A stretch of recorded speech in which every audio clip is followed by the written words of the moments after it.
Making long-life homemade mayonnaise. Most recipes I've seen for mayonnaise suggest that homemade mayo should be kept in the fridge for no longer than between 3 and 5 days.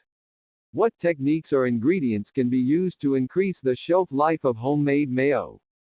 It's probably worth mentioning that I'm not after a solution that'll make the mayo last for the same length of time as commercially produced products. A week or two would be nice though. I make a pretty large quantity of homemade mayo and have never had a problem keeping it longer than that. Good Eats uses a week for their recipe, see link 1. And for me it lives a month, easy, with no detectable reduction in quality. There really is enough acid and salt to deter most bugs if you like it strongly flavored, and let's be honest, mayo should be strongly flavored because it's a sauce made of fat and you might want to minimize the quantity applied. I'd also take the advice of stilltasty.com, see link 2.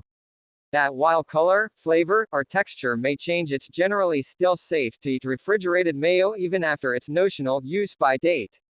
In short, I strongly advise more salt and acid if you're worried, and also because it's tasty, but I also strongly advise a lack of worry. To preserve mayo without chemical preservatives, you're going to need to drop the pH. That usually means more vinegar, which is also going to alter the flavor. Now, you can experiment with quantities, but you're still going to be altering the flavor. To counteract this, you're going to need to flavor your mayo more strongly.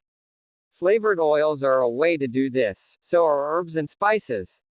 Most commercial mayos have added sugar to offset the increase in acidity. At some point though, you're going to have to quantify how much preservation you get out of a given vinegar concentration.